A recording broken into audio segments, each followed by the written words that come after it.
Thanks, Philip, for the announcement. Hi, everyone. I'm Dhruv. I'm on the program committee, and this is our APRICOT Plenary. So these are some of our favorite talks from the program committee's point of view. We have 4 presentations, 30 minutes each, including questions. Request all speakers to stick to the time. So the first presentation, we have Jeff. And unless this is your first APRICOT meeting, you must have heard Jeff speak before. And Jeff's going to take us on a journey of IPv6 transition and how come we are still talking about it. So off to you, Jeff.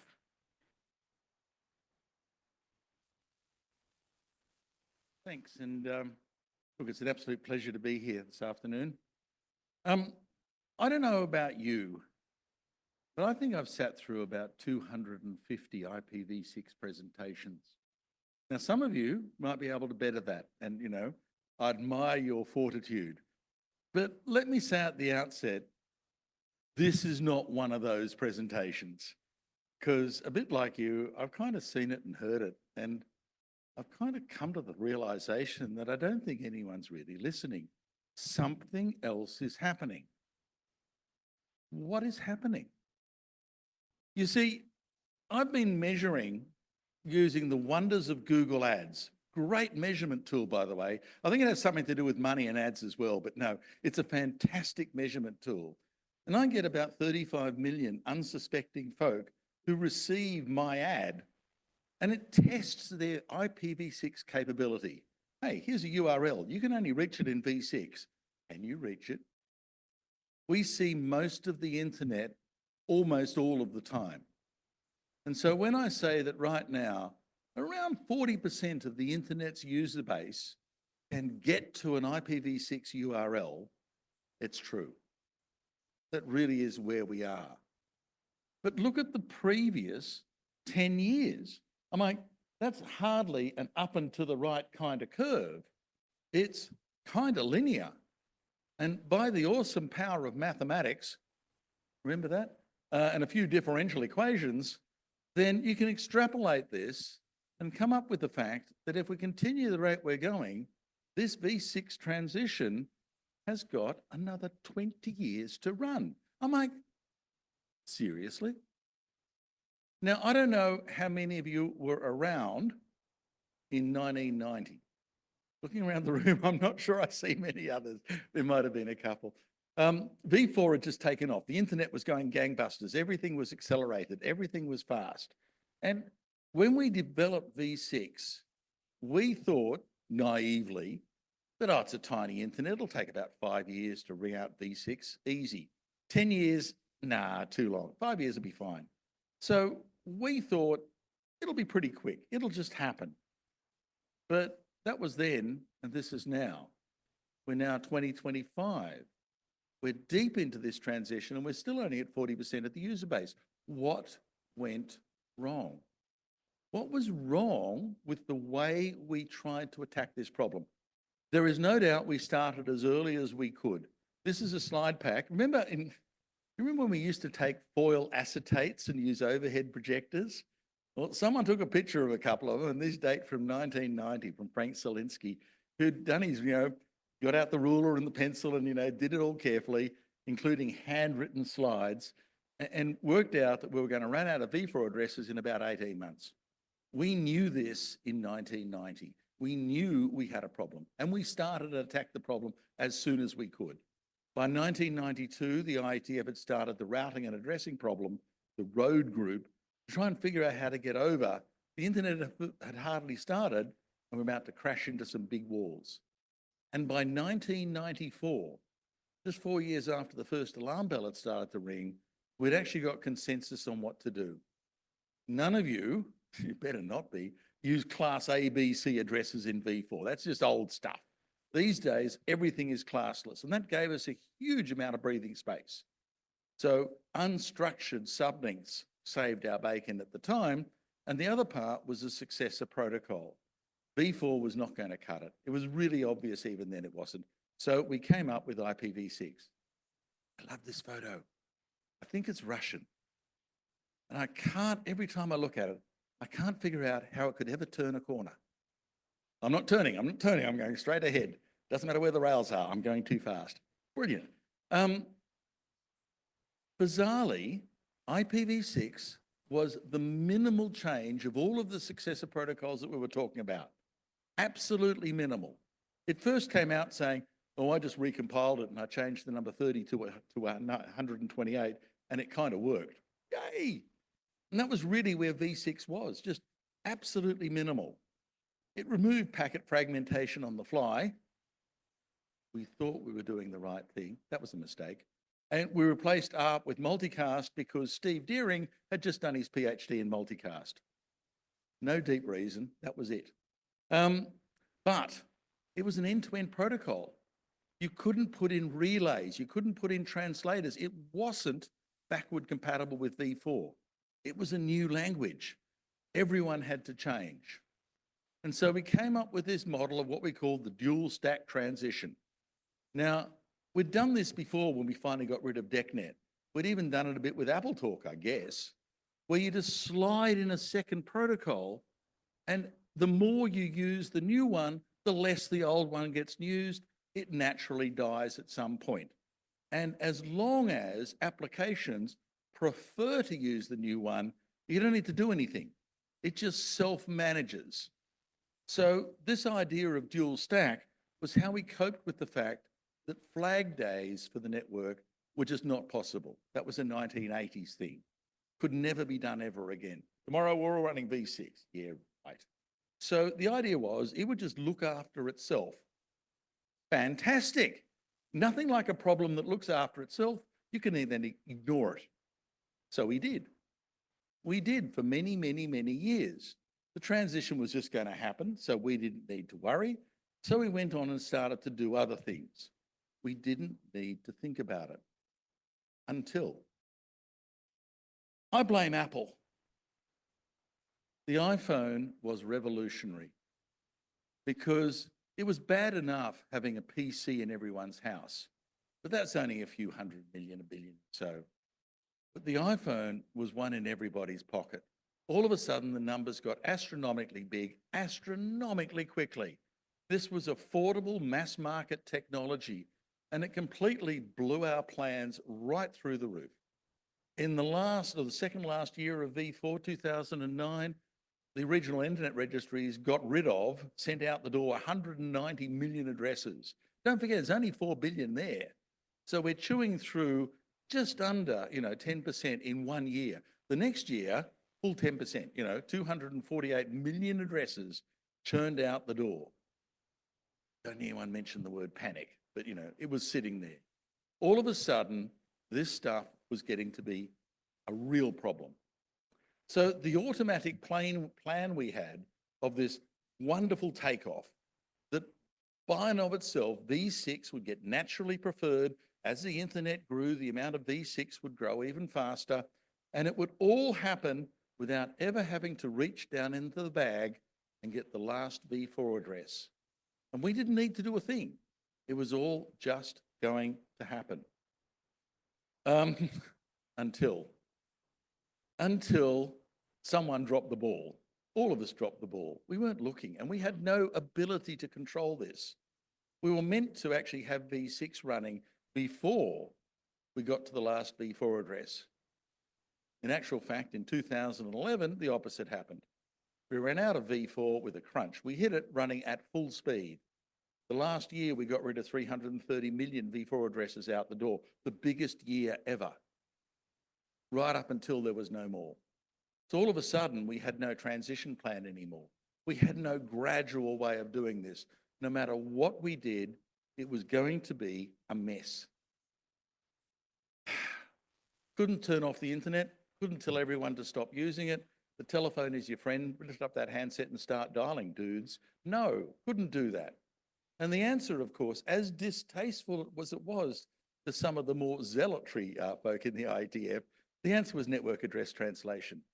Because if you haven't got enough to go around, share. And NATs were actually brilliant for this. So what we actually did was time share across users and share across the port numbers.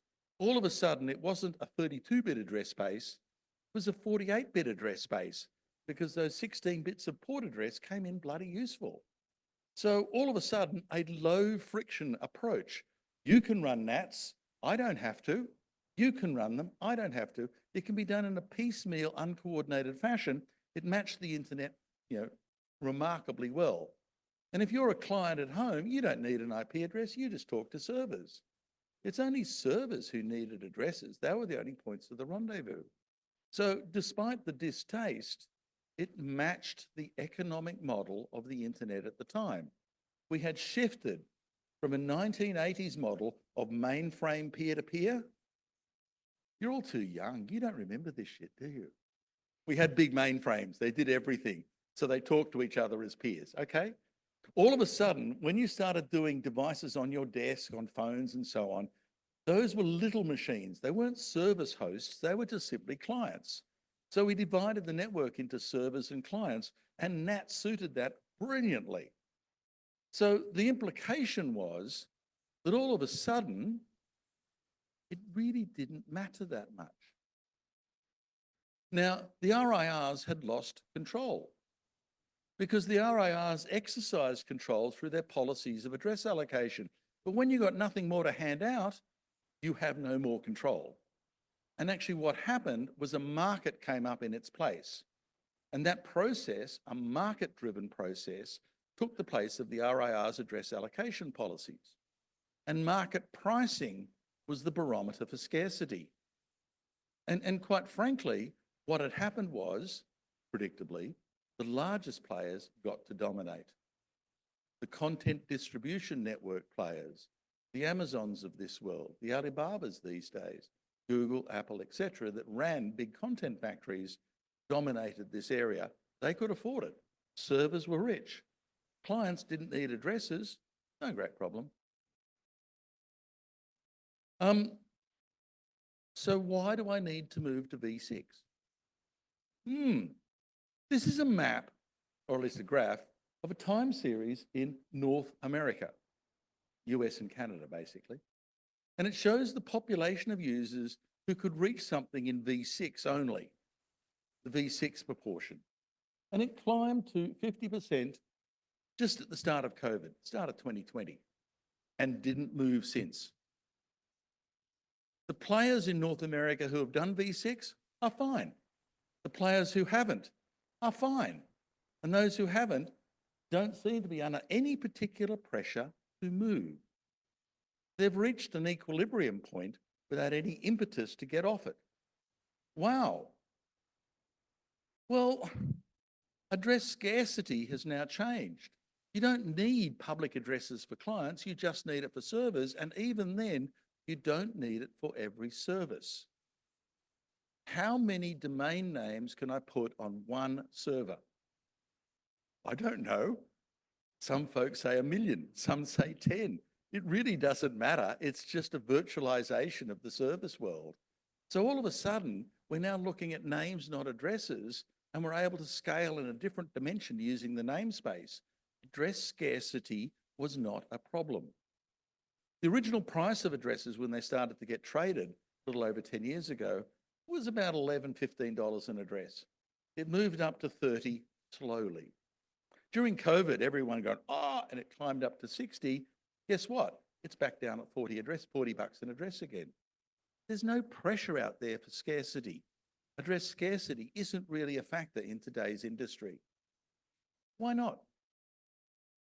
What is the world we are living in? And I would actually contend that it's a world not of scarcity and rationing, but a world of abundance, a world of phenomenal abundance, where we used price distribution as a way of moderating demand for a scarce resource, but quite frankly, is computing scarce? Wow. I'm in a world of 2-micron track silicon chips. I'm in a world where we are really putting 1 trillion gates on a chip. I'm in a world where this is a supercomputer. There is no scarcity of compute out there still.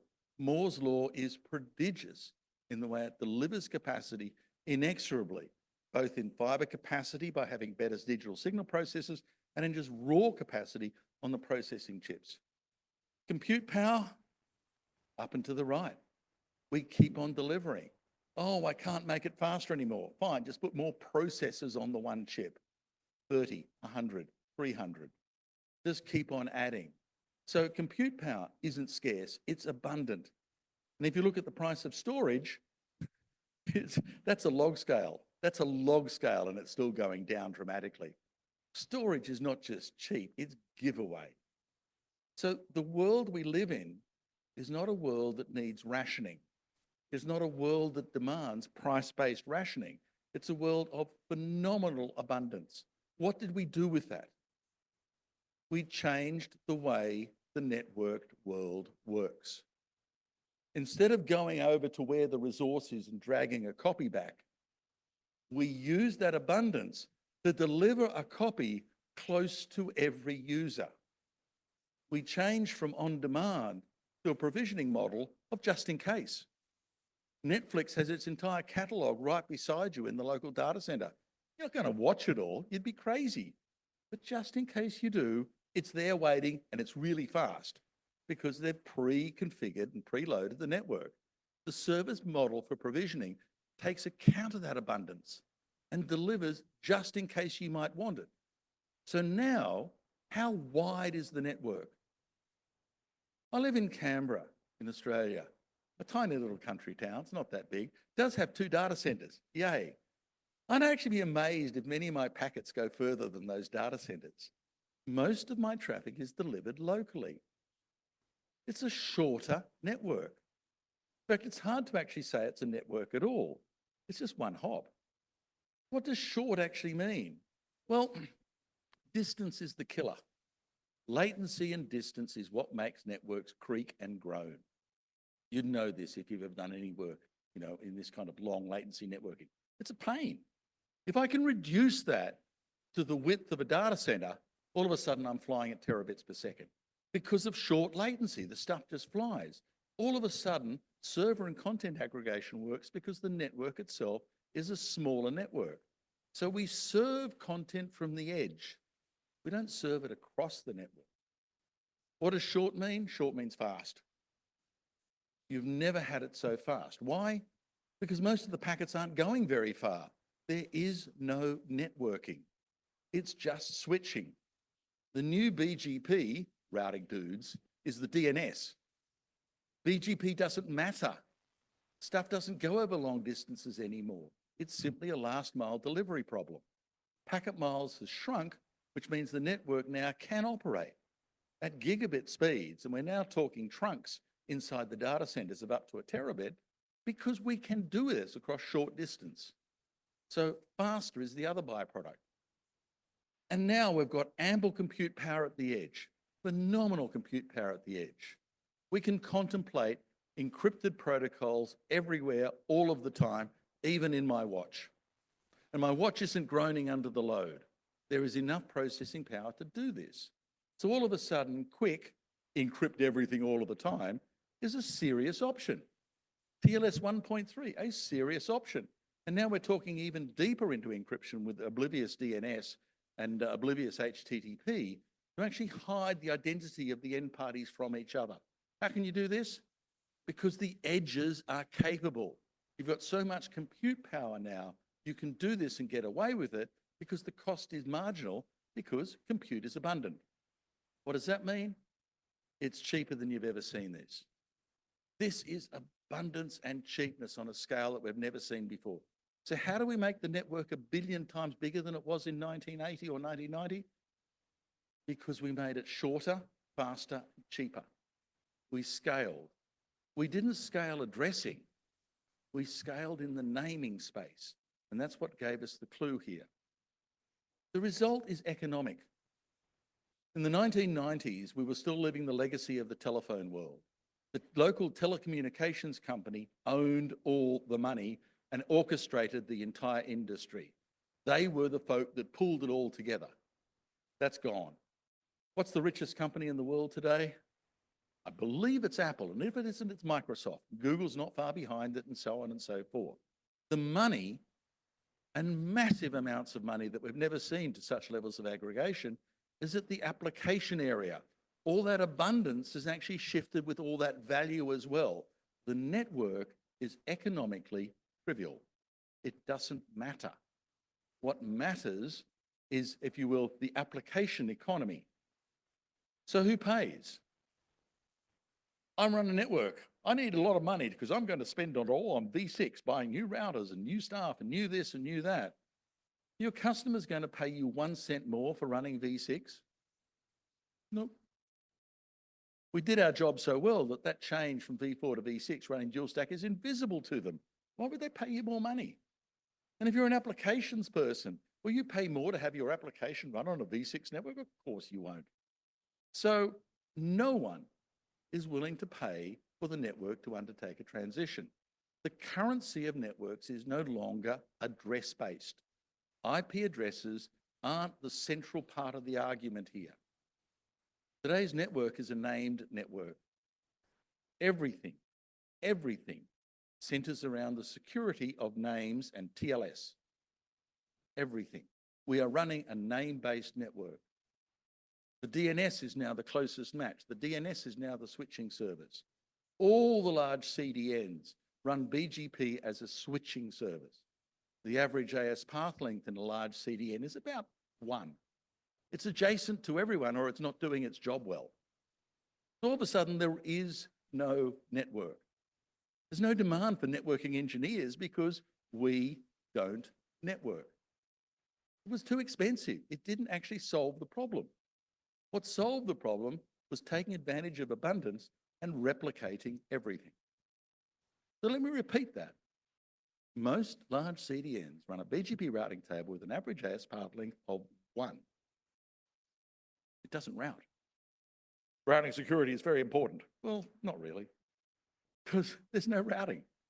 DNS security is very important. Yes, it is. It's amazingly important. And we rely on TLS as if our life depended on it, because it does. Names are important, and the DNS is important. And almost all the traffic we do now is switched, not routed, and it's based around steering by name, not steering by address. That is a massive change, and it's happened in your lifetime as well as mine. We've moved completely and deserted end-to-end networks. We've gone even away from client-server into this model of CDN-based switching, where we take aggregated platforms of services and deliver it across that last mile hop.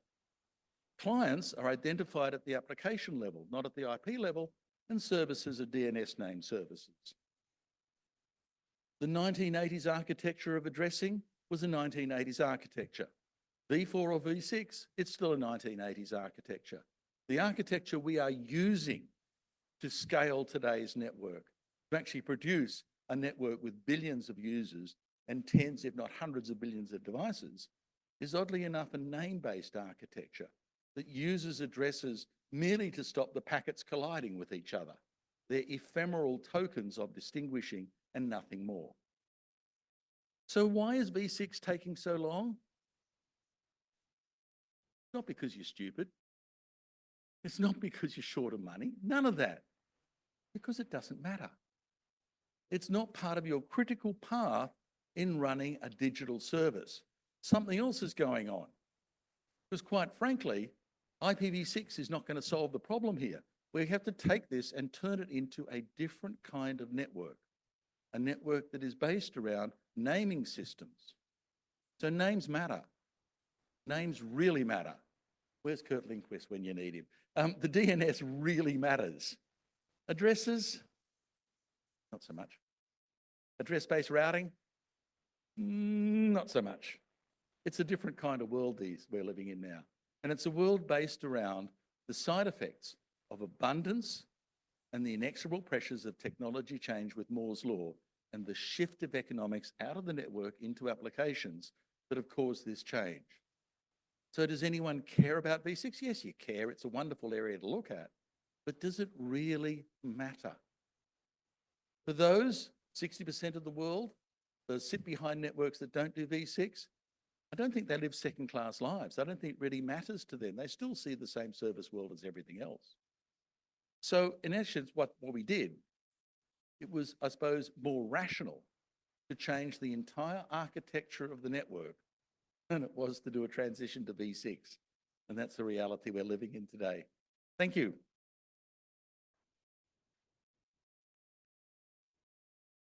clock staring at me says I've got precisely 5 minutes and 40 seconds if there's anyone with questions. Run to the microphone.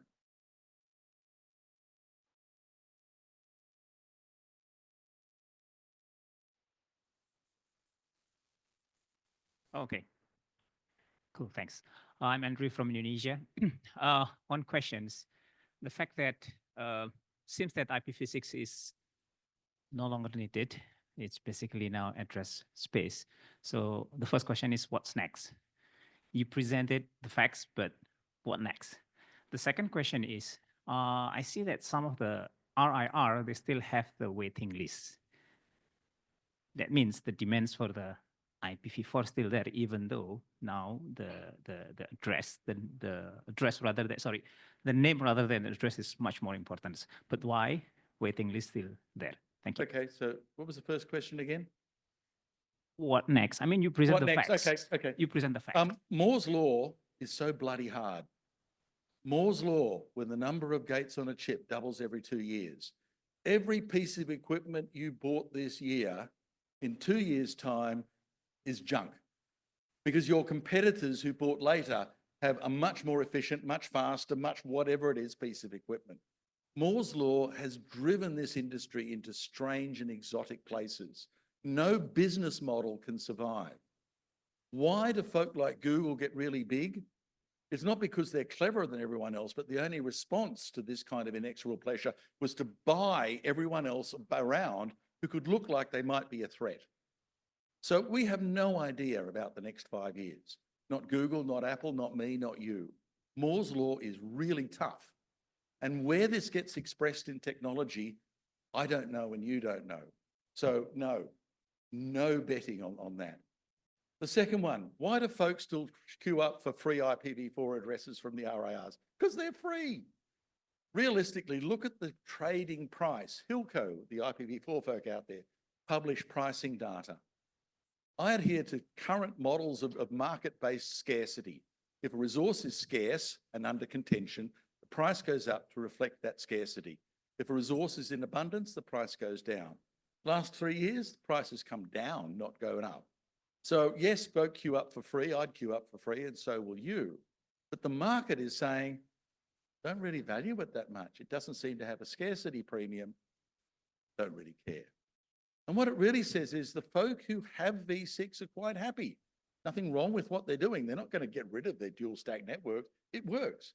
But the folk who don't feel under any pressure to change their platform. And so we're in this sort of weird stasis where a little under half do V6, a little over half don't, and no one really wants to move. We could be here for decades. And the issue is where I'm getting to is, I don't think it matters. I really don't think it matters. This is no longer an address-based network. Get over it. Jeff, there is a question from the chat. Yep. It's from Anupam. If DNS matters, then what's stopping large-scale adoption of DNSSEC? Because DNSSEC only solved half the problem and solved it badly. It doesn't really matter what answer you get from the DNS.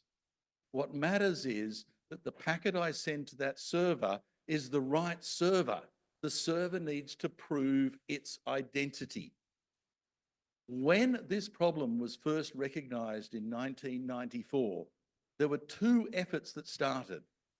The academics who proliferated in the IETF at the time said, we need security for the DNS. We need to make sure that folk can't impose lies in the DNS. Let's start working on this phenomenally complex protocol, one that causes more outages than there are success. So the answer I get from the DNS is now true. So I go to that address. Is that the right service? I don't know. I have no clue. It could be a routing attack. Anything could have happened. At the same time, when Netscape was still a thing and Jim Clark was running it, they attacked the problem differently. And they said, how do I know that the service I'm going to, where I'm sending my packets, is the real deal? What's the real deal? Oh, tough question. Why don't we say, if I can prove that you own the name of the service you purport to be, I'll trust you. domain name certificates. TLS solved the whole problem. And oddly enough, it didn't matter if you got rubbish from the DNS or not. If I can get the other end to prove that it is the service I want, I'm done. I'm home. I'm finished. The world runs on TLS. Thank God it doesn't run on DNSSEC. And you should all feel grateful for that, said he, jabbing the knife into DNSSEC. I'm going to pay for this sometime. No other questions? No. Thanks, Jeff. 22 seconds left. I did it. Thank you.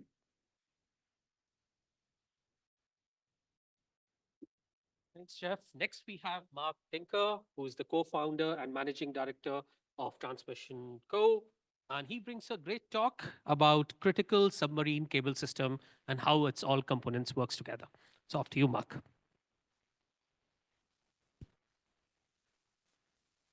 Thanks, Drew. Hi, everyone.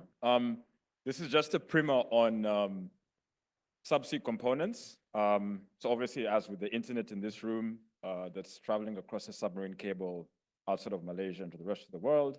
And as Jeff has demonstrated, the way the world is interconnected, many of the engineers in the IP space aren't really familiar with subsea component infrastructure. And so this is really just a primer to just tell you about how that is put together. So the essential components of the subsea space is you've got a wet plant and a dry plant. Obviously, the wet plant is anything that touches the sea, and the dry plant is anything that was obviously on the terrestrial ground. The wet plant will include, obviously, the cable itself. It will include the repeaters. It will also include the branching units, and we'll get into all of this shortly. The dry plant will include what is known as a beach manhole, a cable landing station, power feeding equipment, and the submarine line terminating equipment. So we'll get into all these in a bit more detail. So the physical cable itself, which is part of the wet plant, is a highly protected system that contains both the conductor, which is either made of copper or recently now made of aluminum, that carries the electrical signal, electrical power and current down the system to power the amplifiers. It can be buried as deep as 9,000 meters, and it's normally thinner as it gets out to sea, to depth, to keep it cheap and light, but it's quite thick as it gets closer to shore to protect it, especially from shipping activity, so like fishing, harboring, docking at the harbor, and so forth. Depending on the application and where exactly the cable is located at sea, it will have different types of layering and armoring. So you could have single layer armoring deeper at sea, and you could have double layer armoring closer to the shore. Now, the repeater is actually a bit of a misnomer from the days when you had to generally repeat a signal. That is to say, to capture it at the end, in the middle of its transport, regenerate it, and then send it off to the next hut. Nowadays, it's actually just a normal amplifier, a normal EDFA, erbium doped fiber amplifier. So we just use repeater in the subsea world just because it's a name that has stood the test of time, but it's actually an amplifier. Technically, it's not a repeater. These repeaters are built into the cable system itself. They are positioned anywhere from 60 to 100 kilometers, depending on the application. So either you're going for a high capacity system or you're going for a low cost system. They're normally encased in titanium to withstand pressure, corrosion, etc. Generally, if you're building a system that is unrepeated, which is normally less than 200 to 400 kilometers, you don't need a repeater, in which case it will just be the actual fiber itself without this kind of structure. The repeaters are what has made subsea possible because of the amplification. Without the amplification, it wouldn't be possible to build a subsea system. These systems can run, as long as 14,000 kilometers, and you can't do that without amplification. Then you've also got the branching unit. Now, the branching unit allows you to drop along the way. So say, for example, you want to build a system that's going to drop, let's say, Penang or Langkawi, or obviously down here at KL, drop in Singapore. But then we'll have an express that, say, goes from Penang to Singapore direct without a drop. The branching unit allows you to split the cable at a specific point so you can connect other landing stations to the system. The branching units are essentially just very expensive multiplexers that can either be passively or electrically operated. And as you can see in the picture here, for example, you've got the cable coming in on one end and then branching out, continuing to the location and then dropping off at a nearby landing station. The beach manhole is a concrete structure that dries out the cable, so to speak. So it provides the interface between the subsea component as well as the dry plant. The beach manhole is where you then take the cable, dry it out, and then interconnect it to the cable landing station. Every subsea system will have a beach manhole. And beach manholes can be shared between different types of cables, depending on if the cables are landing at that facility as well. The cable landing station system itself, building itself, can either be a brick and mortar or it can be a stand-up solution. It's quite common nowadays to have prefabricated containers that have all the HVAC, ODF, power, etc., like the one you see on the top right, or you can pre-build an entire structure like you see on the left. And obviously in the inside, you've got all the equipment that's required to operate the cable itself.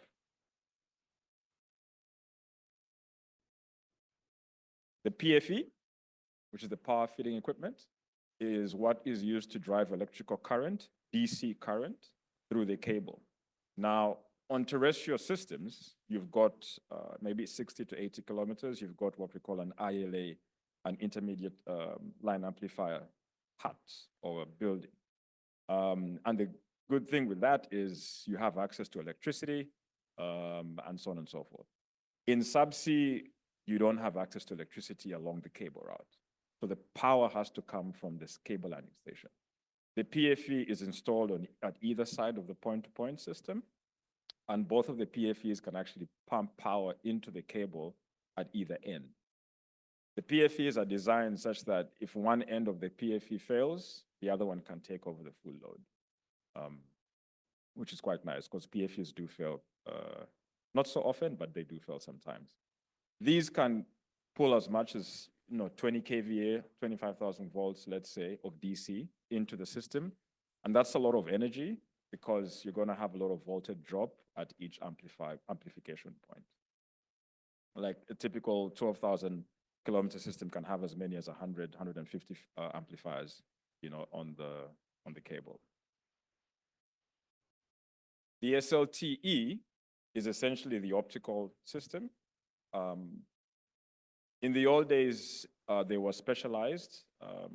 And since we moved to what is known as coherent detection in the optical space, I think Jeff touched on it before when he talked about how quickly transistors are developing, such that now we're at 3 nanometer chips, which you're using in your iPhone, but also into these devices that are able to provide 1.6, 2.4 terabits of capacity on optical line cards.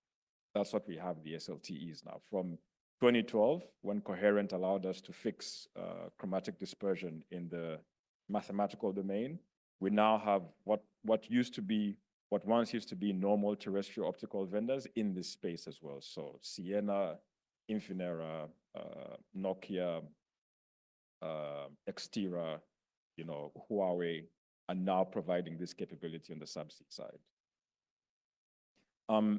The concept of open cables is one where you have a cable system that is operated by one supplier. So let's say Google, for example, but then they're able to lease different portions of the fiber pair system or spectrum to other operators.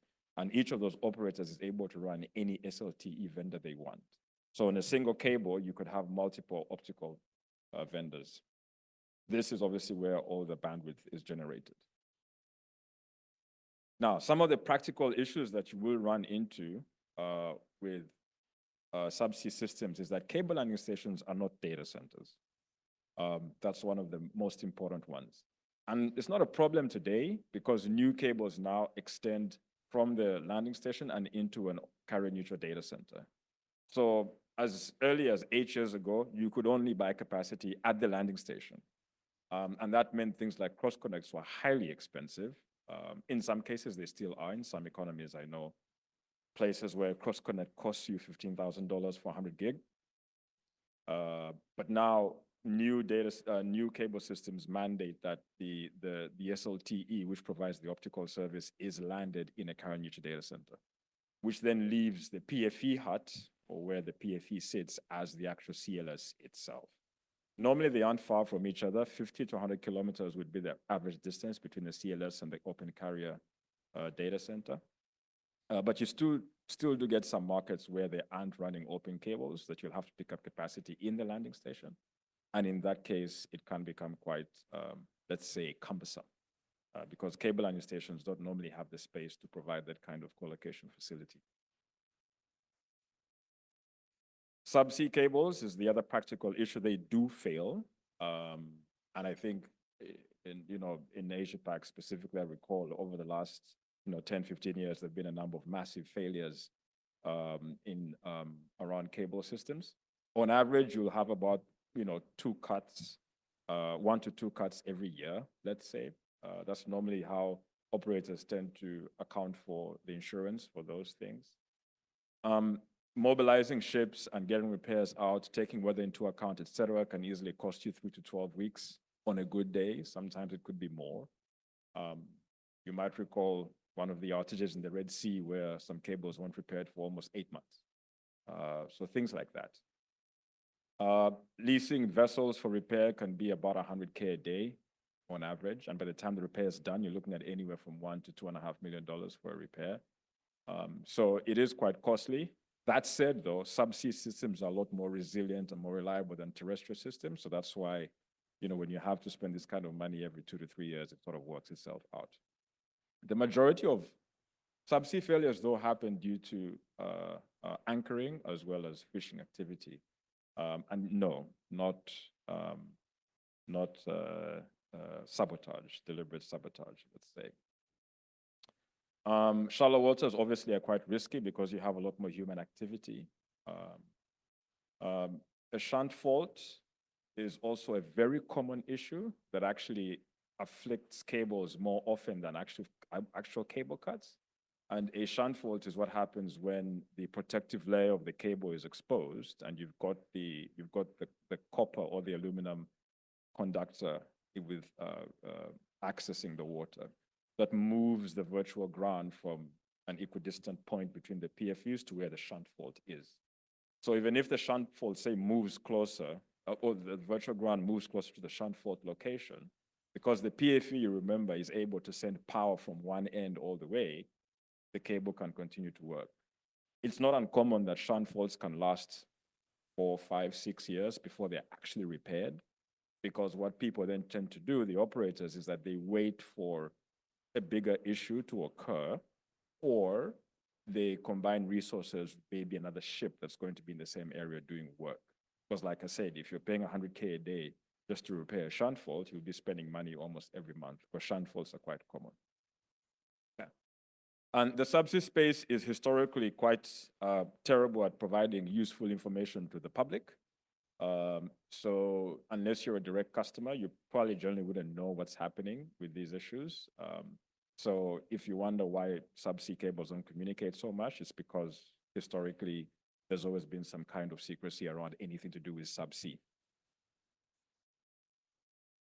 In terms of resilience, even though subsea capacity is generally cheaper than terrestrial capacity, it's still expensive if you want to purchase it directly as an operator.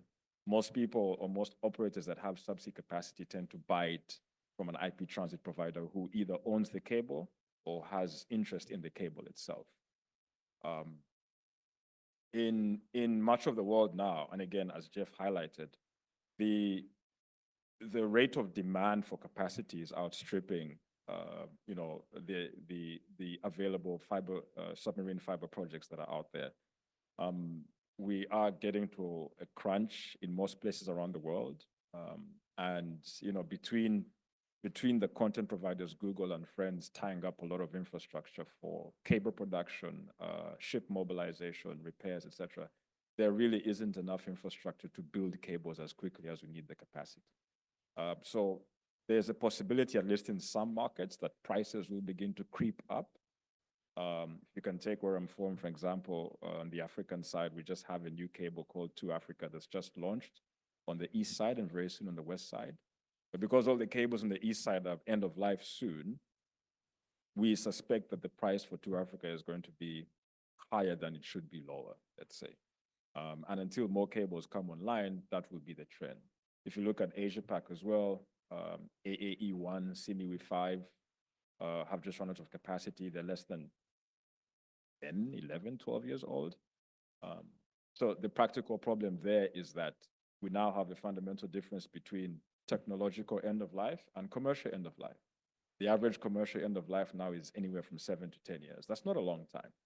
And if you consider that most cables today are able to do 150 to 250 terabits as a whole system, it's really mind-boggling how quickly we're running through capacity. And yes, Starlink could be an option, but Starlink is only, well, Starlink and all other satellites are only able to cover 1% of the actual requirement. So it's nowhere close to competing with satellite, with subsea. And at the moment, there's no other technology that I think can compete with subsea at the moment. I think RF radio tried in the 1930s, that didn't work. Satellite tried in the 1980s, that didn't work. So there's nothing yet that can compete with subsea from a scale standpoint.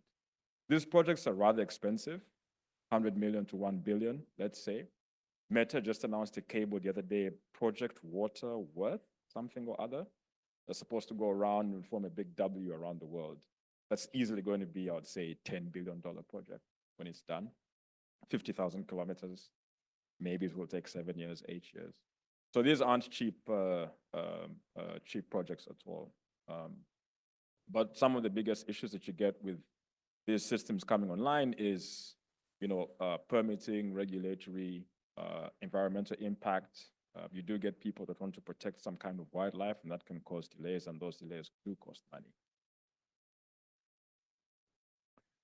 So what is the future for growth and capacity on the subsea side? The biggest problem we face right now is we are very close to Shannon's limit, so how much usable capacity we can get out of the system. And the incremental or the marginal gain with every new generation of coherent DSP is only giving us anywhere from 3 to 6 to maybe 10% additional capacity, which isn't a lot. So we're now exploring ways to increase that capacity, and one of those ways to increase the fiber pair count, which has given rise to what is known as the SDM, spatial division multiplexing cables, where instead of the normal 6 to 8 fiber pairs, you now have 12 to 32, and maybe even up to 40 in the near future. The other thing that we are doing is looking at the combination of 2 bands, C and L, so C band and L band together to give us about, let's say, 10 terahertz of bandwidth. There's only one cable system, and it's actually only in Asia Pac. I think it is PLCN that is implementing C and L, but no other cable is doing it because it's expensive to do. You have to have C-band amplifiers and L-band amplifiers and C-band transponders and L-band transponders, and all of that just costs a lot more money. So C and L is viable on terrestrial, but in subsea, not yet. So what we're instead likely to see is advancement in the fiber cable core infrastructure. Now, NEC, for example, have begun deploying what is known as 2-core fiber, which means that in the core, you actually have 2 cores within 1 core, and that doubles your density for that core. Now, if you can have multiple cores within 1 core, and if you can have multi-mode, so when I say multi-mode, I don't mean multi-mode 850 nanometer, I mean the multi-mode of single mode. So you have multiple modes of single mode inside that core, which would be B, which is MCF, and then C, which is few mode fiber. If you combine those two, then you can essentially increase the capacity of the system. But this is still very, very early days. The majority of SDM cables will still maintain normal single mode, single core fiber. But we do expect to see more multi-core deployments in the next 10 years. And then the other wild one that the NICT community did in Japan was to test new minerals for amplification of all bands. So right now we use erbium as the mineral to amplify only C band and L band. But if you have these other minerals, you can amplify all the various bands from all the way down to. And when they did that test, they came up with about 378 terabits worth of capacity across 50 kilometers using a multitude of modulation schemes with as many as 1,500 wavelengths. So there's obviously some hope because 50 kilometers it's a respectable distance for this kind of technology. We just have to sort of size it down. So maybe I would say in about 10, 15 years, we could see this become viable, but there's at least one way to expand the capacity. Ultimately, there's just not enough capacity now if you extrapolate for the next 10 years with the amount of cable systems that are A, coming online, and B, that are also becoming end of life. That's it. Thank you. Questions for Mark? Hello. Hi, I'm Sergey Masaidov. Just two questions. First, are those risks of cable cuts, of undersea cable cuts, are covered in some way by the insurance companies? Is this the usual way to insure those risks? Yeah, so network operators would generally have an insurance budget, anywhere from 3 to 10 million or more, depending on the number of systems you want to insure. I'll be honest, some of them try to avoid those budgets because that could be the year where you don't have a cut, and it's great not to have that on the books. But generally speaking, yes, you would have insurance for those. And second question, last year we have seen some unexpected cable cuts in the places where there weren't expected before, like a Baltic Sea, for example. On the other hand, there are places where the cable cuts are happened. Not every day, but like often. Do you think? There are rumors that it was intentional cable cut. Do you think those incidents will change market in any way? So there's no concrete data to support that, the cable cuts that occurred in the Baltics was deliberate and sabotage. There's no concrete data to say. And I know it's a back and forth in the industry, but right now there's no hard evidence. Well, I said rumors. Yeah. Having said that, though, locating a cable is not easy work. Weather aside, renting a boat, knowing where to go, determining the right cable, pulling it up, and all of that stuff is actually not that easy. It's very specialized work that can generally not go unnoticed. This is one, but also just the actual physical process of doing that work is not easy. This is the kind of work where people die, let's say. So I wouldn't put any stock into that kind of information unless there's hard data to prove. Now, like the 2013 incident in Egypt where a bunch of people were seen actually cutting fiber towards the Med, sure, but those are very few and far between. Ultimately, natural seismic activity, underwater landslides, that sort of thing, fishing, that's where most of the cuts are happening. The rumors, I would leave them at that for now. There's just no hard data. It is sexy to think that, someone in Russia can go and do something or someone in China can go and do something. It is sexy to talk about that, but there's no real data, no real hard evidence. Thank you. Sure. John Brewer, New Zealand. Mark, when I buy terrestrial fiber optic cable, it's in 1, 2, or 5 kilometer drums, and we joint it. How long are the drums for submarine, and what happens with the jointing process? What happens with the? Jointing process. So the typical, let's say, construction ship will have about close to 5,000 to 9,000 kilometers worth of cable in the drum, because they'll have multiple drums, maybe 3 or 4 drums, and each of those will be at least 2,000, 3,000 kilometers worth. That's just for construction. Obviously, for repair, the repair vessels will have less because you'll have to lay less cable. For the jointing, So the jointing will occur typically on the ship itself.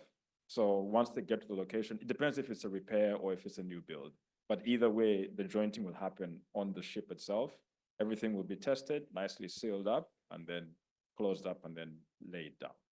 So that happens. There's a specialized clean room on the boat itself where the jointing and the resplicing, if it's a repair, happens specifically on the boat.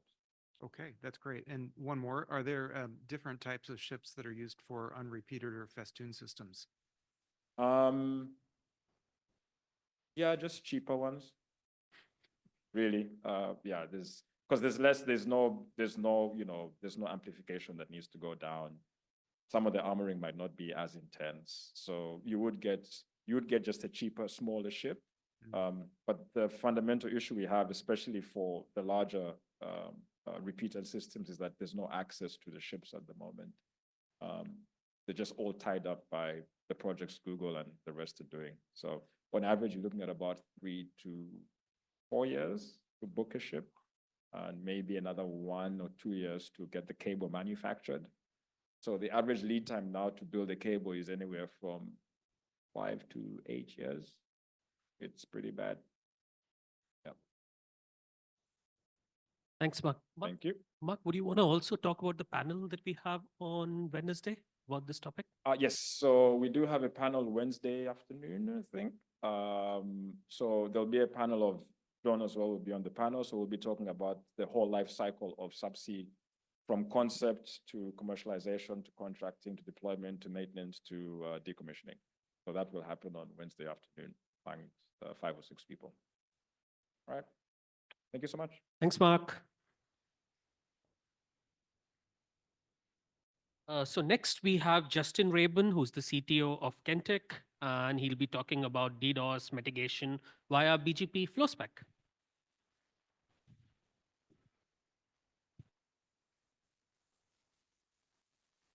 All right, thank you. As said, I'm Justin Ryburn, actually the field CTO with Kentic, which is slightly different, but get into the talk here real quick.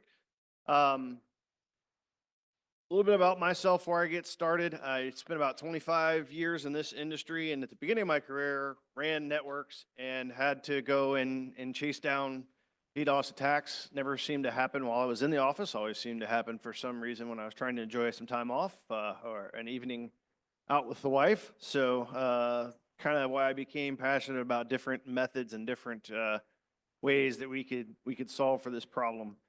So that's why I wanted to come talk a little bit more about BGP FlowSpec today.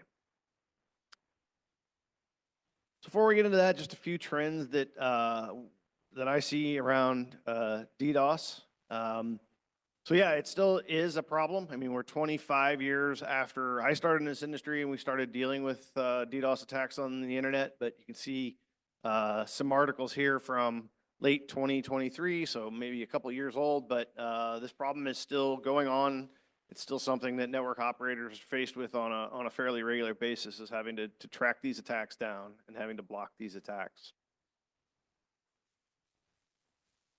Another thing that we see is that cloud scrubbing is on the rise. And what I mean by cloud scrubbing, I'm talking about like a service that provides DDoS mitigation on your behalf, as opposed to having to buy scrubbing hardware and install it in your network.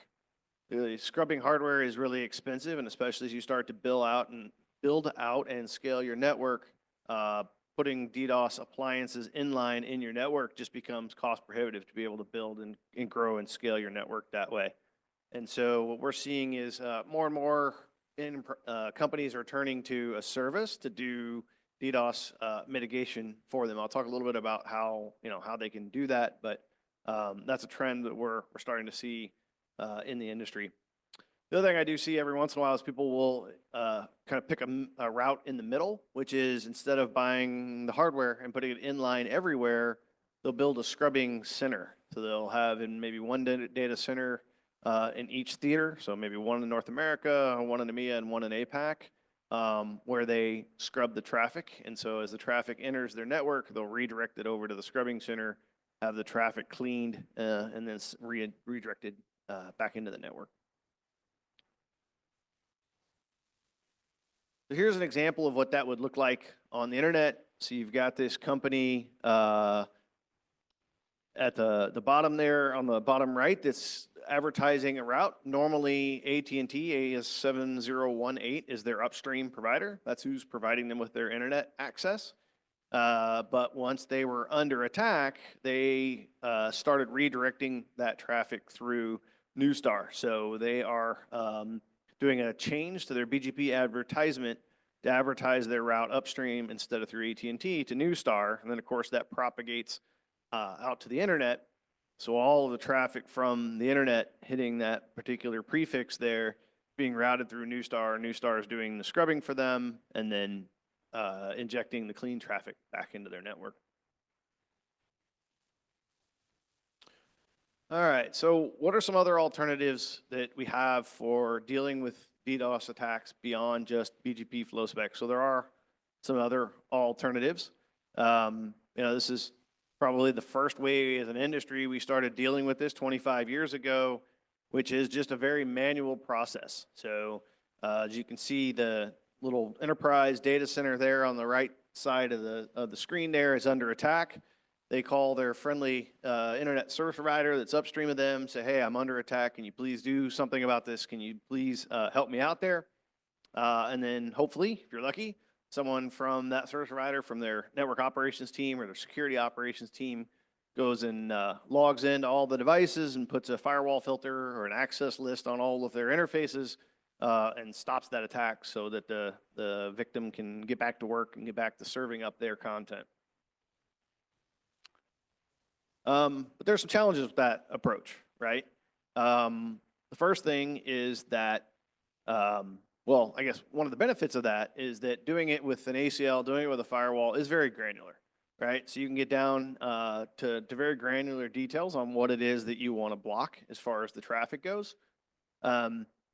But if you need that applied on all of your routers, on all of your interfaces, that's very time consuming and very error prone to go and do. So if you have somebody logging in manually, making those type of configuration changes to block an attack, the odds they're going to mess something up and cause an attack is pretty high. Trust me, I know because I've done it.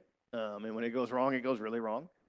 You could automate that, of course, by you could automate that by doing a script that goes out and makes those changes for you, but then it goes wrong even faster. So I don't know if anyone here has ever removed a Cisco ACL without actually de-applying it from the interface, but what that does is it then default denies all the traffic, and if you go and run a script that does it across all of your peering routers, let's just say your network goes off the internet. So again, something I would know very much, having done that myself. So this is something that is very error prone, can cause the problem to get actually much worse, cause more problems than it actually solves if you're not really careful. One thing to note, there are now some vendors in their operating systems, the way their operating systems work, that do kind of the opposite of what I just described with Cisco, where you can have a blank ACL with no lines in it. And then as you have an attack, you can actually go in and add additional lines to that without having to go through and commit the change every time. So it kind of allows you to dynamically update the firewall filters and block that traffic, which is kind of handy for this particular way of doing things. So then as an industry, we evolved from what I just described to doing remote trigger black hole. And the idea behind a remote trigger black hole is instead of that victim having to call and ask somebody manually to install a firewall filter or an ACL on their device, they can just go ahead and advertise a BGP route upstream to their provider, usually with a special community on it that tells that provider, hey, when you receive this route, just redirect that traffic to discard or to null zero, depending on the particular router vendor that you're using. And then that can be dynamically propagated through the entire service provider's network. So all of their, not only will they protect their customer, but they won't even have to carry that attack traffic on their backbone. Traffic will actually be blocked at the edge of their network. So it's a pretty good way to dynamically deploy out a block or a mitigation for that DDoS attack. This has been around since 2004. The RFC that described this was RFC 3882. It was ratified back in 2004. So the idea, the concept behind this is not something new. It's something that's been around for quite a while. Like I mentioned, you have the concept is that they're advertising an BGP prefix, usually as a /32 upstream to their provider, who then drops that traffic. But that requires going out to each one of the devices and doing a configuration in advance. So if I'm the service provider and I'm setting this service up that I'm going to offer to my customers, I have to have a particular IP address that I'm using as that discard to null zero or that discard to discard, and I have to set that up on each one of my devices. So that IP address has to be pre-configured on the device in order for this to work. And then the real downside for this, for that end user that's under attack, is it does what we call completing the attack, right? Sure, they're no longer getting the attack traffic into their network, but that particular /32, that one IP address that was previously under attack, is now no longer accessible, right? Because all traffic reaching, destined for that particular interface, that particular IP address, is being discarded. So that IP address is effectively off the network. So I don't know how many of you have been following along, but there's a new protocol that's kind of part of the open config and streaming telemetry umbrella of things that are going on in the industry called GRIBI. And the idea behind GRIBI is to be able to directly inject routes, sort of like its own routing protocol, if you want to think of it that way, into a network. And so this potentially could offer some help when it comes to DDoS mitigation, because similar to a remote trigger black hole, I can go and inject a route into my network. So in the case of the diagram that I have here on the slide, the data center, the IP address that's under attack would then call their service provider. Their service provider would inject a GRIBI route, presumably through a route reflector, out to all of their routers and scrub that traffic at the edge of their network. So, the advantage is that we can use this protocol to send out dynamically to all of our devices what we want to be scrubbed, what we want to be blocked. It can also be used to redirect. So if a customer is doing a scrubbing center, like I mentioned earlier, where they have a particular data center to which they're redirecting their traffic and scrubbing in there, it can be used to do a redirect.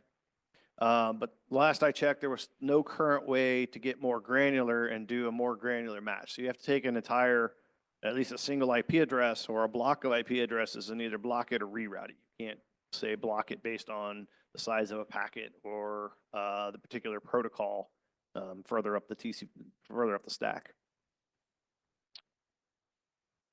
All right, so now we'll get a little bit more into BGP flow spec itself.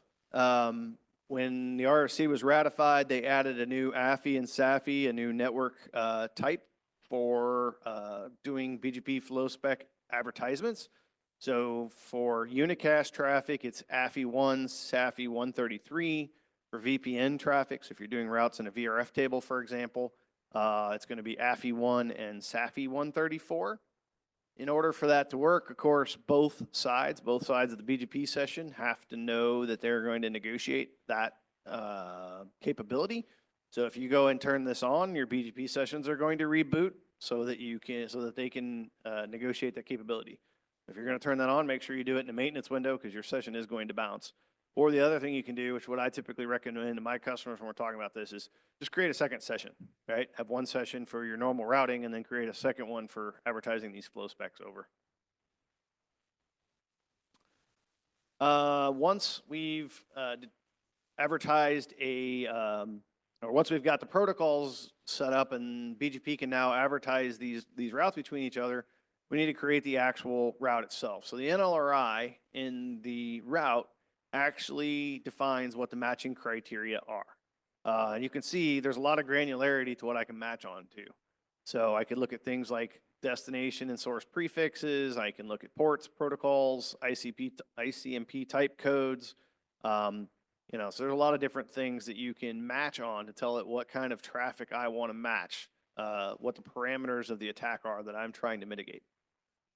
The one thing I want to call out here is that there is a Type 4 does source or destination, but I find most times this is confusing to people. This isn't doing what they actually think it's doing. So what it'll actually do is it will, if like, let's say that you advertise as type 4 with a port of 53. If port 53 is in the source or port 53 is in the destination, either one, it's going to drop it.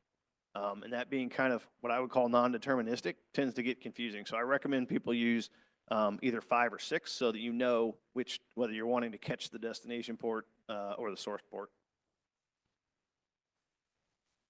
All right, once we've done our matching, then we have to decide what we want to do with that traffic. And so there's a few different actions that you can take against your traffic. These are actually attached to the BGP NLRI, to the BGP route as an extended community. And so, a few different things we can do here. We can do a traffic rate. So we could just rate limit the traffic. If you want to actually drop it, then you just set a rate limit to 0, which essentially does drop all of it. You can sample the traffic. You can redirect to a VRF, so you can add a route target to it. That could be really helpful if you're wanting to redirect it to a scrubbing center, put it inside of a VRF, send it to the traffic scrubbing center, and then let it redirect it into your global routing table. And then you could also do a DSCP marking. So maybe instead of dropping the attack traffic, you want to just mark it as discard eligible. So once you get congestion, that'll be the first traffic that gets dropped. So why do I like BGP flow spec? Why do I feel like this is better than some of the other methods that I walk through? The first thing is that it has a very similar granularity as that manual ACL that we started with, right? I can get down to things like ports and protocols, packet sizes. So there's a lot more granularity in what I can block. I can get a lot more surgical in blocking only the traffic that I want to block and allowing the legitimate traffic on through. It has very similar automation or similar dynamic nature that an RTBH does, where it can be advertised out without anybody having to log into every single one of those routers, without having to do any type of scripting on each one of the devices. And they can also leverage BGP best practices. So we already have, as an industry, pretty well established best practices and policies around advertising routes between various different AS numbers and even within an autonomous system. So we can leverage all of that policy and best practices that we've learned over the years. Now, it does have some drawbacks. It's not perfect like anything when it comes to networking. One of the things that I hear as a common complaint from customers is that kind of as a transmit only nature to the forwarding plane, meaning that there's no ACK method coming back from the forwarding plane saying, yes, I did receive that, and in fact, I have programmed it and am doing the enforcement that you asked me for. I was talking to a carrier recently that was saying one of the challenges that they have is they use BGP flow spec, block an attack. Somebody calls and complains that they're blocking the wrong thing, their operations center goes in and logs in, there's no access list applied. It's really difficult for them to know that the reason that that's being dropped is because of a BGP flow spec route that had been received and is then being forwarded into the forwarding plane. So it's kind of like a whole nother troubleshooting path for their operations team that they've got to train on. So it's one of the complaints that I hear about this. And then the other one is just the rule ordering. So you think about it like a firewall, or when you build an access control list, you have orders of rules, and it just walks through the order, and the first hit it gets, then it matches that and blocks based on that. The challenge of BGP flow spec, if you've got 2 rules and they're overlapping, you got to figure out what to do with that. And different vendors have different implementations on how they'll handle that. So that can be a little bit of a challenge, is how to handle that rule ordering. So what about adoption rates? We've had BGP flow spec now for a number of years. In fact, I think the last time I was at APRICOT, I talked about this same topic. It's been about 10 years ago. So, what do our adoption rates look like? So I went out to our friendly chat GPT and asked it for what it knew about how many organizations are using BGP flow spec. And while the answer was entertaining, didn't really give me much data. And that's actually really, I think, a challenge we have as an industry. It's really hard to get a handle on how many people actually are using this. It's similar to what Mark was talking about earlier on data around undersea cables and how they work. It's kind of little bit secretive. Same thing with BGP flow spec. Other than me just anecdotally talking to people at trade shows and meetings and events like this one, there's not a lot of great research out there or a lot of public information. There's not that I'm aware of been any studies that have been done on how many people are actually running this. But I would say based on the number of conversations that I have around this topic, people telling me they're either testing it or they're running it in their production network, it is continuing to be talked about. It is continuing to be adopted. And you'll see in a minute, there is still work going on in the IETF to make it better to try and address some of the downsides of BGP flow spec. So how about some best practices? If we're going to adopt this technology, let's see what we can do as far as learning from some of our mistakes, learning from things that other folks have done that didn't work out so well. One of the reasons that I think BGP flow spec gets a bad rap or gets kind of a negative impression is that in the early days when people started using the protocol, there were some pretty high profile outages. Right, so a couple of the more well-known ones, I think some of you may have heard about. In 2013, Cloudflare had a pretty major outage in their network, which I'll talk a little bit more about in a minute. And CenturyLink back in 2020 had I think it was a multi-day outage as a result of this. So, what can we take away from these outages? Right, I mean they happen. The past is the past, but what can we as an industry learn from these incidents? And I think it comes down to a few things. Like anything else you're going to roll out and put into your production network, test, and test again. Make sure if you're going to use scripts that are going to announce BGP flow spec into your network, that you've done good testing of them, you've done good debugging of them. Like I mentioned, the Cloudflare outage on the previous slide, it turns out that the cause of that outage, you can go and read their public blog on their website. They were pretty forthcoming about the details of how that happened. But what they found out when they did the debrief on it was that they injected a BGP flow spec route into their network that said, please filter all packets that are from a size 99,971 to 99,985 bytes long. Now, some of you are probably thinking to yourself, well, that doesn't even make any sense. Even with jumbo frames, you could never have a packet that big. And that's the point. Is that what actually happened was when, in this case, it was Juniper devices, doesn't really matter. When the Juniper devices received that BGP flow spec with a request to block those packets that were outside the bounds of what their code allowed for MTU, for packet sizes, caused the line cards to panic and reboot, right? So it caused an outage on their network. Now, we can argue that Juniper's router shouldn't react that way. I think they've actually since fixed that bug. But, if Cloudflare had spent a little more time and had caught that bug before this went out, they could have also caught it that way. So anyway, point is, make sure you test and have good parameters around what you're doing. Test it at scale as well. I've had a number of people that I've talked to who would test it with like one flow spec against one attack just to make sure that it worked in a lab environment. It's hard to tell whether you're going to have resource exhaustion if you don't test it at scale. So the forwarding plane resources on any modern line card on any router are not infinite. They are a finite resource. And each flow spec route, once it gets programmed down to the forwarding plane, is going to use some of those resources. And at some point, you're going to run into resource exhaustion. You can ask your vendor what those resources are, but a lot of times when they test it unilaterally in a lab, right? So they may only test with to see what the maximum number is that it can program in a very controlled environment. So I recommend, you do your own testing, find out what your particular line cards can handle at scale. And also consider doing redirect to a scrubbing center if forwarding plane exhaustion is your biggest concern. Because it turns out that actually uses less resources than a match and block in most line cards. Make sure you test all your different chipsets too. So if you have a mixed network environment where you have some older chipsets and some newer chipsets on your line cards in your network, make sure to test all of them because some of them may have different scaling parameters than other.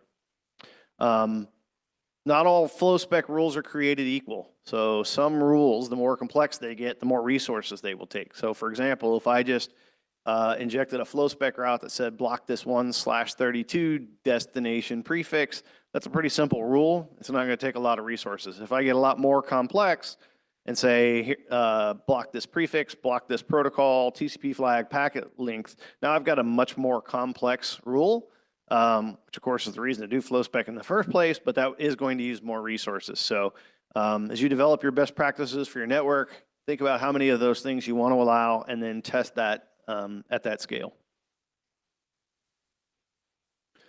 Roll it out slowly, right? Like any other new thing that you're putting into your network, I always suggest to people that maybe they just test it in one market, right? So something goes wrong, you do limit the impact of that. So roll it out slowly, keep a close eye on your forwarding plane resources. If you've got either a show command or some sort of telemetry data that you can get from your device to find out what kind of resources each one of these is looking, so you can monitor that, make sure you don't have resource exhaustion. All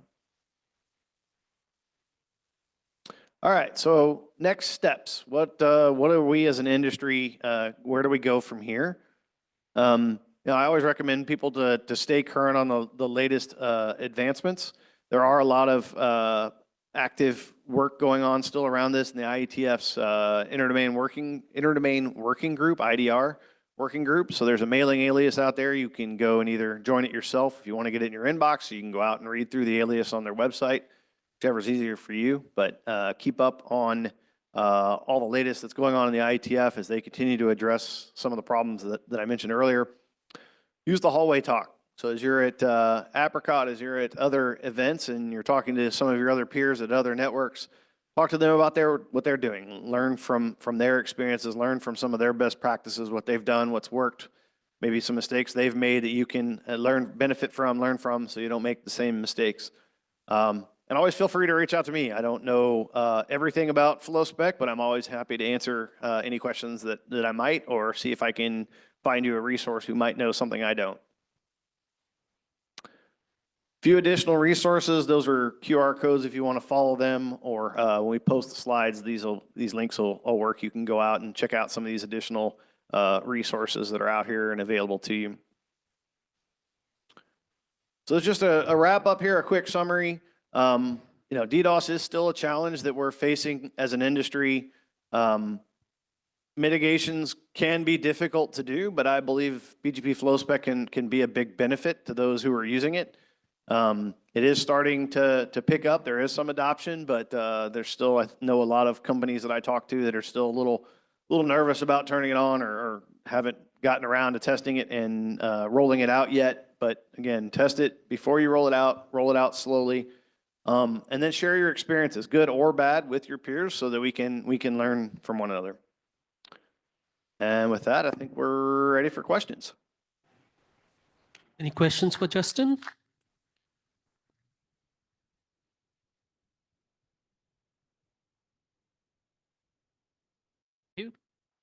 All right, I'll be around all week if somebody thinks of something afterwards. Thank you. Yeah, and thank you for the shout out for FlowSpec V2. And now we have the last presentation. We have somebody from Malaysia, Muzammil Mohammed Azlan from Telecom Malaysia, who will be talking about their RPKI journey. Thank you. Thank you, Drew. Hello, my name is Muzammil, and I'll be sharing on the Telecom Malaysia RPKI deployment. But before I begin my presentation, I have a question. Does anybody know how many route hijack incidents which had happened within this year? Coffee on me. We have, I think, around 130 plus, and that's quite a lot, I would say. And most of the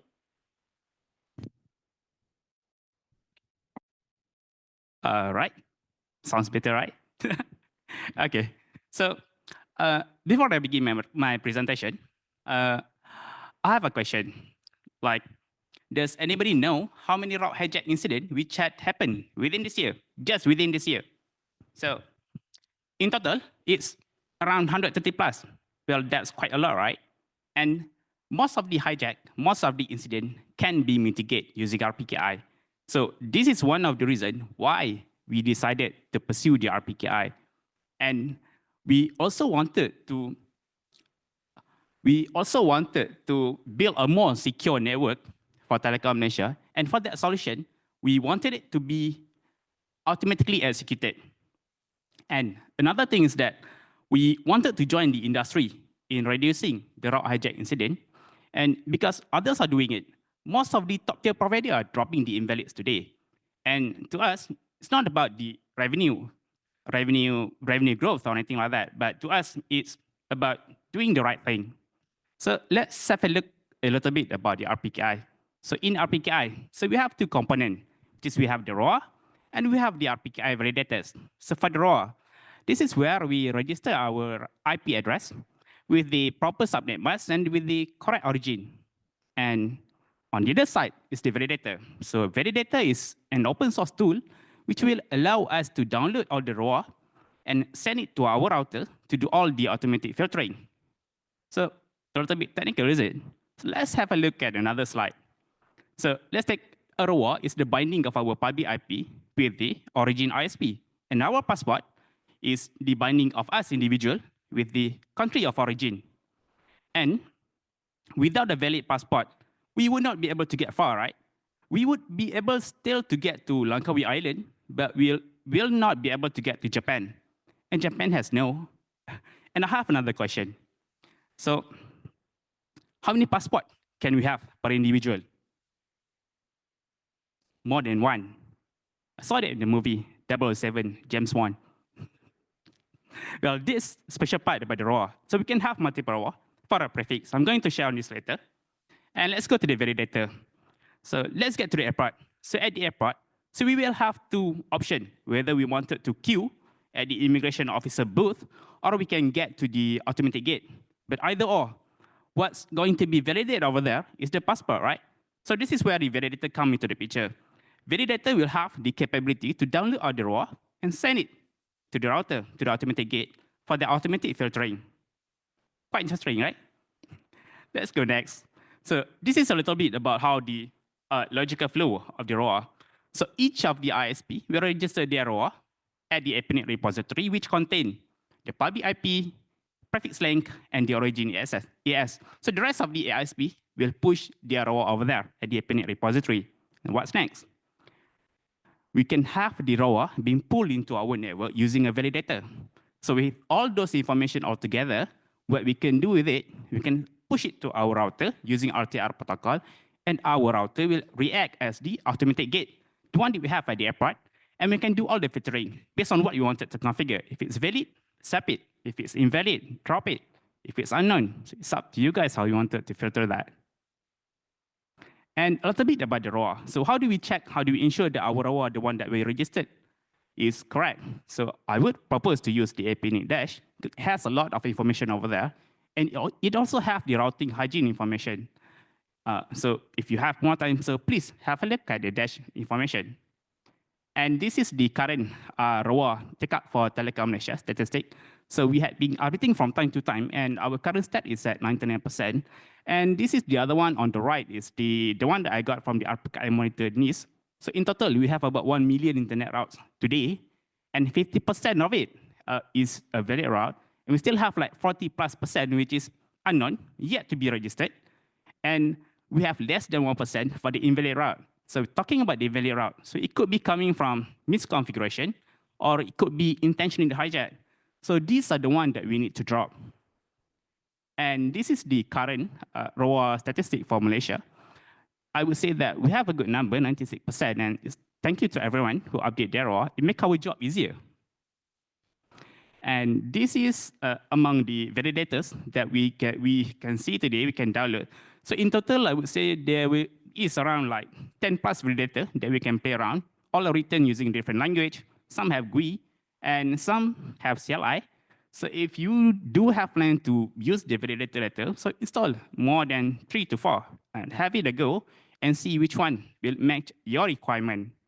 And in telecom, so we have 2 validators being positioned into 2 separate data centers using 2 vCPU, 8 gig of RAM, 50 gig of storage, and 2 connections, one to the internet and one to the infra. But before I proceed further, right? So going back to the airport, so aside from the immigration officer that we can see as the authority over there, so we can see the policeman, fireman, so emergency response team, medical team, we have the pilot, steward, lovely stewardess. But where I'm going with this is that protecting the network, protecting the environment is not a single team job. Everyone have their own responsibility to ensure the network is safe. And even though the validator is part of the security filter that we have in our network, so we need to position the server well within our network, behind the firewall, and never neglect all the security feature that we need to protect the server. And I can't tell you how the immigration database looks like because they wouldn't allow me to say it. But I can share with you how the RPKI works in our router. So in this example, we can see clearly on the validation state whether the route is valid or unverified, unknown, and even invalid. And in this example, the one that we have invalid is because it has a covering row which dictates that those routes are only allowed to be advertised by AS9976. But the one that has in the routing table today is coming from AS200. So this is the one that I mentioned about. It could be from misconfiguration, or it could be from potential hijack. So these are the ones that we need to drop and stop that propagation to the internet. All right, so let's have a look how the invalid protection works. So in this example, we have a user which is connected to AS4788 W router, and in a normal day, he will use the online banking website, which is being hosted in AS3000, the green router. So if all are working good, so everyone is happy. But when we are talking about something related with money, reputation, so there will always be a bad actor or attacker which wanted to turn things upside down.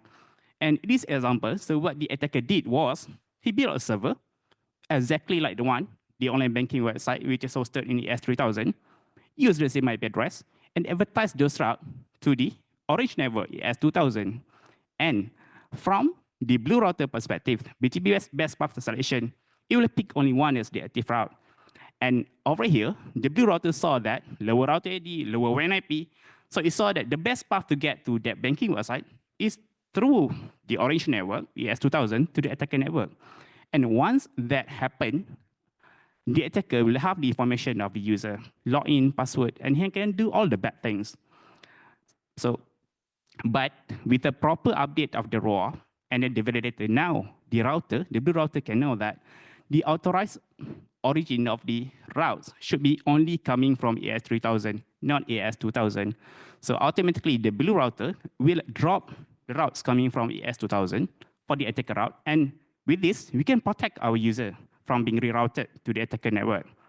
The attacker route will stay with there inside the orange network. But still, as I mentioned, that automatically, the blue router will not accept those routes. So this is a part of the protection mechanism that RPKI can help us.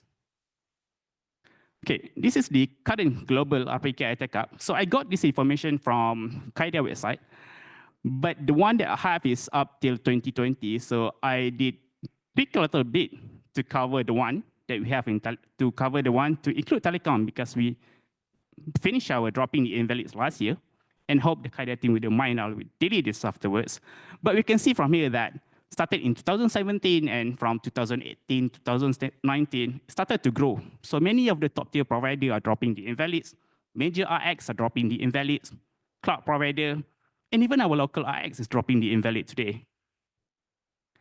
And if we were to have a look, if you were to look, Amazon is dropping it, Google is dropping it, Entity is dropping it. But one thing to notice is that for the United States, their routing security roadmap, the new one, which dictate that all of the government agencies are required to update their ROA, and all the contracted ISP will require to drop the invalid route. So those are the big things happening over there, and it's a good thing. And we're glad that we managed to cover ours. We finished everything last year. And remember the first question that I asked about how many route hijack happening around the world today. So I got this information from BGP Stream, BGP Watch, and Cloudflare Radar. So it got a lot of information sharing on who's the victim, and who triggered that. So the duration, And some even have the graphical view about where the traffic being rerouted to. So it has a lot of information over there. So this is one of the incident which happened in Telecom Malaysia back in 2022. So Telecom was using the Akamai routes for our CDN content, and at the same time, SPT Telecom could be accidentally advertised the same routes toward the internet. But luckily for us, at that time, Akamai registered 2 ROA, which say that only Telecom Malaysia and Akamai are authorized to advertise this IP address. So the one that being advertised out by SPT will be tagged as invalid. And fortunately for us, Telstra are dropping the invalid. So the routes coming from SPT will not be able to get far. And we even didn't notice any case or any complaints. And I only bumped into this when I was looking at the BTP stream, and I saw that Telecom Malaysia was one of the victims. So, and looking into details, now I know why. So this is why the importance of updating the ROA and have the ISP dropping the invalid route. You can protect the incident like this. And this is one of the incidents back in 2021. But for this incident, it does impact our user. So at that time, we have Campana. I think they are trying to mitigate the advertisement toward Twitter, try to contain within their region, and accidentally advertise those prefixes out. And from our router perspective, we saw that the best path to get to Twitter is not directly to Twitter, but sending it to Campana and accidentally pushing the packet to Campana and being black hole over there. And it took us a while to manually go into all the RX and configure and dropping those routes from Campana. We managed to stop those attacks, not attack, but we managed to recover back all the reachability, but it cost us time. And this is one of the incidents which the team need to figure out what is the best solution for us. It needs to be done automatically because there's no changes from our side which trigger this incident. So, and based on this, we saw that at that time, only APRICOT would be able to stop this attack. This sort of routing behavior, I would say. Okay, and one thing to emphasize, APRICOT can protect from most of the route hijack, but not the route leak. But I do believe there is a working group which are looking at that. And I think it will be discussed among the conference session later. So I'm not going to go into detail on that. Okay, let's go to the challenges in APRICOT deployment. Not exactly challenges, but things that we need to take care first, which is new setup, new awareness. I mean to say that before we wanted to deploy the APRICOT, so we need to have the same view among our team. So it's about why we need to have the APRICOT, what benefit can it bring us, what is the configuration changes that will impact our node. So how to troubleshoot it later. And then in terms of the firmware, so since there are certain firmware which are able to enable APRICOT, for some require firmware upgrade, and for some require a patch. And talking about multi-vendors, so we are looking at quite a lot like how it works, the CLI, how to configure this, how to verify. So it's going to be a little bit challenging for the rest of the team to make sure that everything works fine. And then talking about the timer. So we're talking about the validator to the router. So if it's involved protocol, it will involve hello, keep alive timer, and working with different vendor. So you know that the numbers ain't going to be the same, right? But I'm going to cover on this in the next slide. And this is among the test cases which we use to validate the validator. Like we tried to drop one validator and see what happened, bring down 2, and we even bring down all the validators, and because we wanted to see what happened, will it impact our router, and what configuration changes that we require to drop the invalid, how to troubleshoot. But our major challenges at that time was not doing the test case, but managing those routers. Like, do you have friends which are capable, fluently able to configure all the major 4 vendors altogether? If yes, please take good care of him. If no, then we have a trick for that. So if you don't know how to configure router B from vendor B, the trick is ask the person next to you. But if that guy doesn't know, ask the other guy next to him. But if nobody in the room know how to configure that, well, that's a problem, right? But still, we have Google. But this is only in the lab portion. Going into the production, we have all the document ready to verify, to configure, to troubleshoot. Okay, so this is the one that I mentioned about the validator to the router. Validator to the router will use the RTR protocol, which is our PKI to router. And working with multiple vendors, now you can see that I would say default is not default anymore, right? So the numbers are different. But coming back to our objective, so why we wanted to deploy RPKI is not to standardize vendor configuration. We wanted to drop the invalid. So as long as they can drop the invalid, we can work in between. Okay, this is our deployment timeline.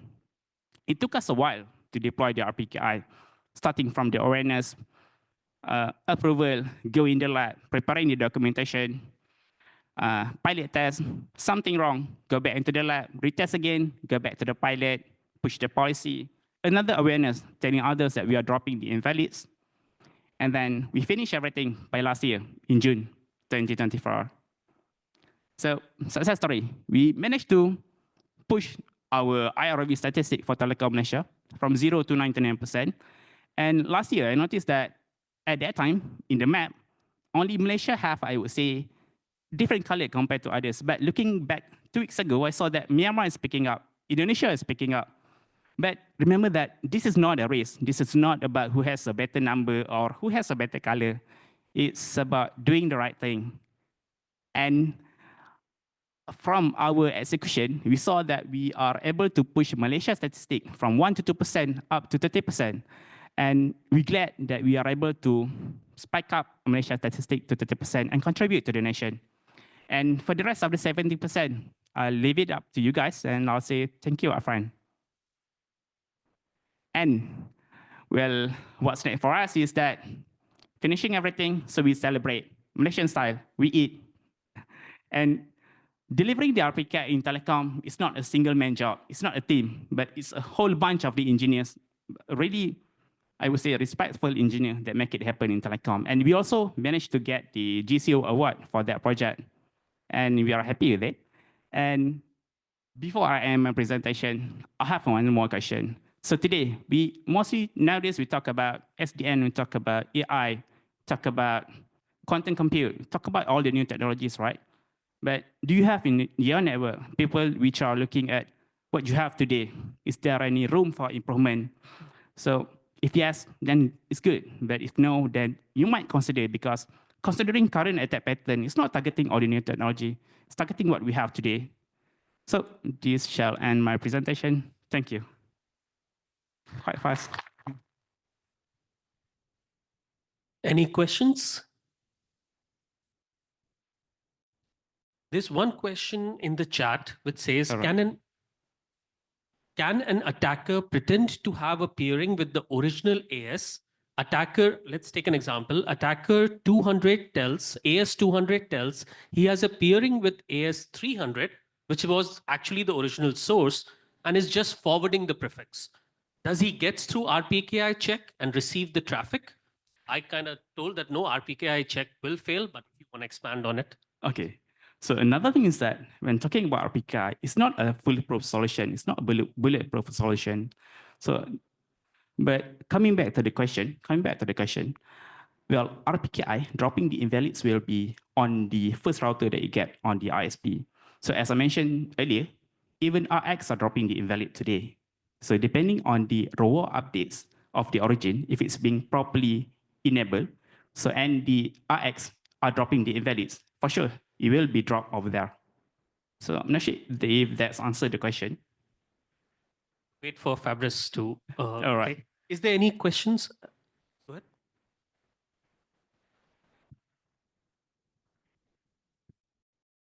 My name is Romi from Indonesia. Okay. Okay.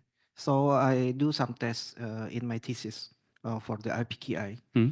So when I do the test that I found out some using the full mesh in the BG protocol that it will increase the number of traffic. That is first thing.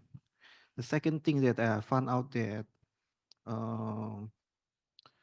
the monitoring. So when you first sentence how many prefix that will be hijacked, we cannot do the monitoring on the real time. So what is your suggestion to do monitoring real time when there's a prefix that been hijacking our route. Thank you. Okay, so for this first question, let me get it right. Because when you are saying that, in a way, like introducing the APRICOT in the network will, in a way, spike up the CPU for the router, is it? Okay, in our case, based on what we tested and what we deploy, we didn't see any spike when we connected the validators and everything. But we did bump into one issue where there is one router which in a way act quite weird because he was requesting the updated packet from the from the route reflector every time that it received the routes from the validator, from the validator session. So, but this is due to the bug, and we detect this in the production. So from my side, I would say that execute a proper testing. And when we do the testing, do not only check on the router, check on the neighboring router, our route reflector. And I believe that if we were to work together with the vendors, they ought to we'll tell you earlier about any bugs or anything which relate to that. And for question number 2, about monitoring on the traffic for the hijack traffic. So from our side, when we do the filtering, so we are expecting those routes that have been hijacked will automatically being dropped. So we are not monitoring that. But information for that, if there's any incident or hijack happening around the world, so there is the website that I shared earlier, the 3-1. So it has a lot of information like who's the victim, duration of the attack, and have like the traffic flow GUI running. You can see when it trigger, where it being rerouted to. So I think information, any hijack, I think will be detected over there. There is, in fact, a lot of online resources. Manners has an observatory, BGP stream. There are various online resources where you will be able to find that easily. Yeah. Thank you. Thanks for a great presentation. And thanks for sharing your journey with us about APRICOT. And this was our last presentation.